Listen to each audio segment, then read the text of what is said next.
di angka 50,7%.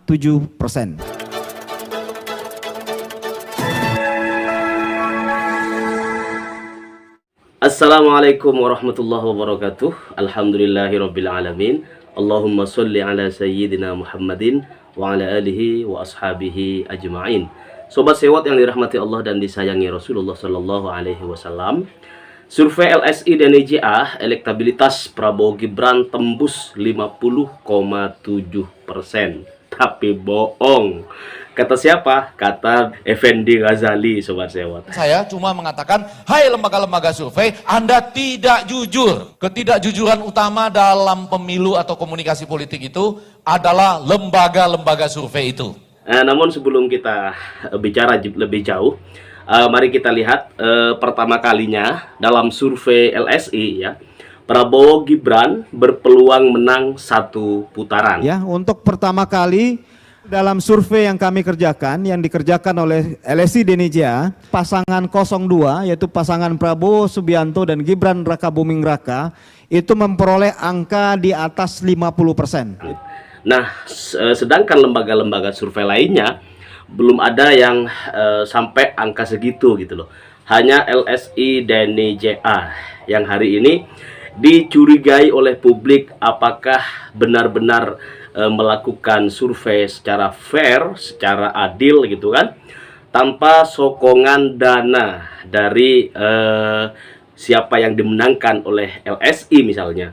Karena kalau kita ingat pesannya Bapak Prabowo Subianto bahwa survei itu tergantung siapa yang bayar gitu loh.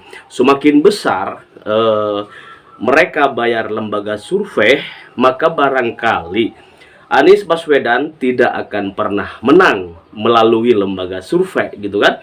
Kenapa? Karena Mas Anies tuh nggak bakalan mampu bayar gitu lembaga-lembaga survei yang melakukan penelitian. Kemudian karena Mas Anies nggak mampu bayar, nggak mungkin Mas Anies dimenangkan oleh lembaga survei, meskipun barangkali fakta di lapangan bicara berbeda, bahwa bisa jadi angka 50,7% itu nyatanya adalah angkanya Mas Anies Rashid Baswedan.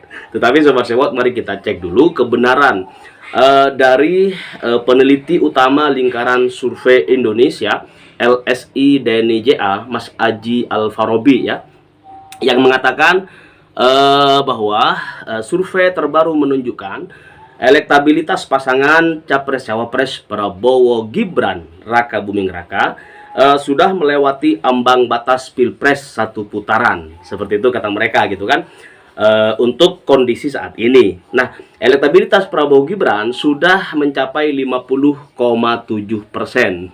Capaian yang sangat luar biasa. Sedangkan di lapangan orang-orang pada tahu gitu, setiap ada kampanye Prabowo ataupun Gibran, nggak ada yang minat. Sepi gitu kan. Di berbagai titik lokasi di seluruh Indonesia, ketika Prabowo Gibran berkampanye itu kabarnya sepi-sepi aja gitu. Hanya ya ratusan, barangkali ada sih yang ribuan gitu kan. Tetapi Sobat Sewot, sekali lagi ini 50% seolah-olah ini suara rakyat. Tidak, tetapi suaranya responden yang sebanyak 1000 sekian ratus orang doang ya, nggak nyampe 2000 orang. Oke Sobat Sewot, di urutan kedua kemudian menyusul pasangan kesayangan kita semuanya, Mas Anies Baswedan dan Gus Muhaimin Iskandar dengan perolehan angka elektoral 22%. Yang terakhir disusul pasangan Ganjar Pranowo Mahfud MD di angka 19,7%. Kemudian menurut LSI suara tidak sah atau salah mencoblos sebesar 0,7% dan masih merahasiakan pilihan di 14 Februari 2024 sebesar 6,9%. Tetapi sekali lagi Sobat Sewot, ini angka yang 50%, yang 22%, yang 19% dan lain sebagainya. Kemudian yang nggak milih 6,9%, ini adalah angka untuk responden yang sangat kecil jumlahnya. Ya, nggak nyampe 1.500, paling 1.200, 1.300 gitu loh. Nah, menurut Mas Aji ya, dalam paparannya di Jakarta pada hari Selasa, hari ini tanggal 30 Januari tahun 2024, bahwa elektabilitas Prabowo Gibran ini sudah melewati magic number atau angka keramat ya. atau boleh dibilang angka pilpres satu putaran gitu. Nah, 50% plus 1 ini angka keramat Sobat Sewo. Tetapi rasa-rasanya kalau kita melihat antusiasme masyarakat ya, sejak awal Mas Anies Baswedan dideklarasikan, diusung penuh oleh Partai Nasdem, rasa-rasanya masyarakat justru yang menaruh perhatian besar dan konsisten akan memenangkan pasangan Anies Baswedan dan Gus Muhaimin itu lebih dari 50 plus 1 gitu, 50% plus 1 di seluruh Indonesia dari Sabang sampai Merauke. Tetapi sekali lagi bahwa memang setiap kali pilpres selalu ada capres cawapres yang didukung oleh lembaga-lembaga survei, karena barangkali memang mereka yang hanya mampu bayar para lembaga-lembaga survei ini. Jadi nggak salah kalau kemudian Abang Effendi Ghazali itu menegaskan bahwa lembaga survei kalian bohong gitu kan. Sobat Sewot, jadi apa yang disampaikan oleh Mas Aji soal magic number yang sudah dilewati oleh pasangan Prabowo Gibran, ini harus kita cek kebenarannya Sobat Sewot. Nah, Mas Aji juga mengatakan bahwa survei LSI yang terbaru ini dilakukan sejak tanggal 16 sampai 26 Januari ya, tahun 2024. Atau pasca debat cawapres kemarin ya, pasca debat Samsul, kemudian Gus Muhaimin dan juga Pak Mahfud MD ya, yang nir etika pada hasil debat terakhir ya. Kemudian metodologi yang dilakukan dalam survei ini sama dengan lembaga-lembaga survei lainnya, yaitu multi-stage random sampling ya. Dengan jumlah responden Sobat Sewot, sekali lagi seperti apa yang saya sampaikan barusan, hanya 1.200 orang. Ini yang disurvei hanya 1.200 orang. Ini kemudian dikatakan mewakili seluruh masyarakat Indonesia yang jumlahnya kita udah tahu 280 juta jiwa ya, 280 juta jiwa dibandingin 1.200 orang gitu kan. Waduh, sangat jauh, apalagi kalau kita melihat kondisi di lapangan setiap kali 3 paslon ini melakukan kampanye politik ya, sejak hari pertama hingga hari ini, mana yang sepi peminat, mana yang nggak pakai akomodasi tetapi lautan manusia hadir untuk menyambut perubahan di 2024 yang akan tahun ini ya.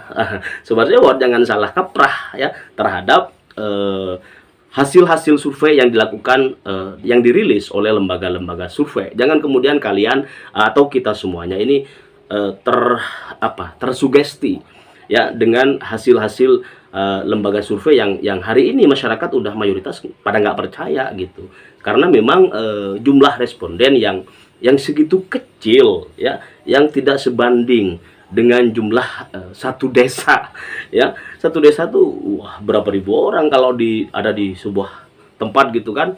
Ada yang 1 KK malah 1.800 orang tuh kemarin bocor gitu. Dan kemungkinan ini akan dijadikan alat untuk melakukan kecurangan di Pilpres 2024. Bisa jadi tuh. Nah, kemudian Sobat Sewot, margin of error survei LSI yang hari ini dirilis itu sebesar 2,3%. Sobat Sewot yang dirahmati Allah dan disayangi Rasulullah Shallallahu Alaihi Wasallam, Allahumma sholli ala Sayyidina Muhammad wa ala ali Sayyidina Muhammad. Nah, survei memakai kertas suara mirip dengan kertas suara yang dipakai saat Pilpres 14 Februari tahun 2024 nanti, yakni dengan memasang foto 3 pasangan capres-cawapres yang ada gitu kan. Nah, kemudian 6,9% memilih masih merahasiakan. Seperti itu kata Bang Aji, peneliti lembaga survei LSI Denny JA. Nah, menurut Aji Sobat Sewot, untuk pertama kalinya dalam survei bahwa pasangan Prabowo Gibran berada di angka di atas 50% ya, untuk pertama kalinya. Ini jelang-jelang udah menjelang 2 pekan lagi, 2 minggu lagi kita akan melakukan pencoblosan di semua bilik suara di seluruh Indonesia gitu. Ini sugesti yang tendangan bebas yang bisa saja kalau kita lengah ini bisa gol Sobat Sewot. Maka ya dengan berbagai macam cara mereka untuk membuat surat suara secara nasional itu angkanya berbalik kepada pasangan Prabowo Gibran gitu. Padahal mestinya angka tersebut sejatinya barangkali memang miliknya Mas Anies Baswedan dan Gus Muhaimin Iskandar.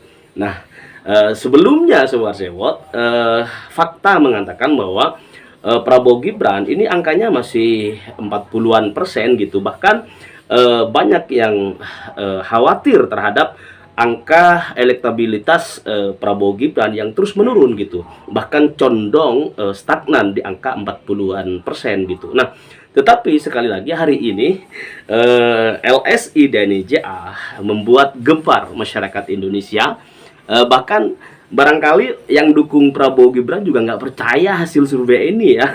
Kok bisa sampai 50% plus 1 gitu. Nah, sedangkan lembaga-lembaga survei yang lain nggak berani sampai mengungkapkan hal tersebut gitu, sampai 50% plus 7 misalnya.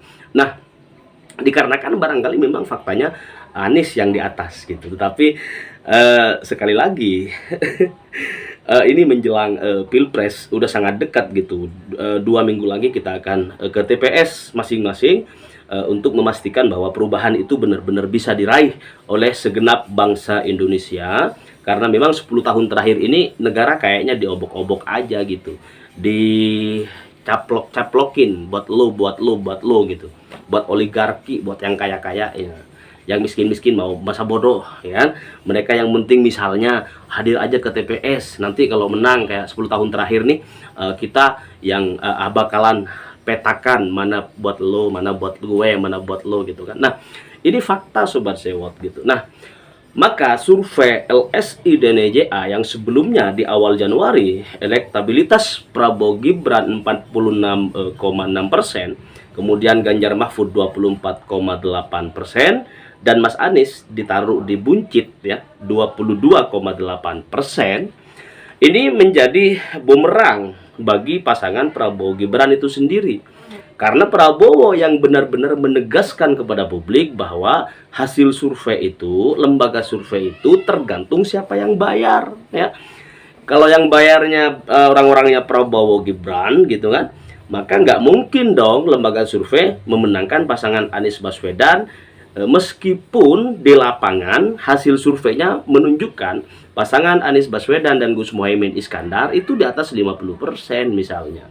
Maka jangan sampai kita ketipu oleh angka-angka hasil survei yang belakangan ini akan terus bergulir ya, bergulir di media sosial, bergulir di hadapan kita untuk kemudian secara kuantitatif angka tersebut seolah-olah menjadi patokan bagi pemenangan Pilpres 2024. Maka Sobat Sewot yang dirahmati Allah dan disayangi Rasulullah Shallallahu Alaihi Wasallam, tren elektabilitas Prabowo Gibran ini dikatakan oleh Mas Aji di LSI ini terus naik katanya. Terus naik gimana? Kemudian dinaikin kali, bukan terus naik, dinaikin ya. Sehingga kata Mas Aji gitu, peluang Pilpres berakhir 1 putaran saja. Tapi ini yang bakalan bilang amin, ini pasti pasangan kita, pasangan kesayangan kita semuanya, Mas Anies Baswedan dan Gus Muhaimin Iskandar. Jadi walaupun lembaga survei silakan mau bilang Prabowo Gibran 80%, silakan, nggak ada yang nggak ada yang cegah gitu, nggak ada yang menghalang-halangi, silahkan saja ya.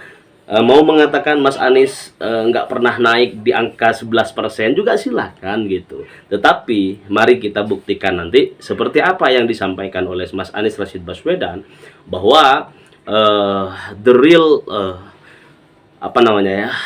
survei yang sebenarnya ini akan terjadi hanya pada tanggal 14 Februari tahun 2024 ya, tahun ini. 2 minggu lagi, 14 Februari datang ke TPS, pastikan kita menjemput perubahan Indonesia hanya dengan 1 putaran saja untuk kemenangan pasangan Anies Baswedan dan Muhaimin Iskandar. Allahumma sholli ala Sayyidina Muhammad. Sobat Sewot, terima kasih. Nanti malam insya Allah kita akan melakukan sholawat bersama untuk mendoakan pasangan Anies Baswedan dan Gus Muhaimin Iskandar menang 1 putaran. 2 minggu lagi kita setiap malam akan rutin pembacaan sholawatun Nabi ya. Doanya 1, untuk dimenangkan pasangan kesayangan kita semuanya, Mas Anies Rashid Baswedan dan Gus Muhaimin Iskandar. Salam perubahan. Assalamualaikum warahmatullahi wabarakatuh.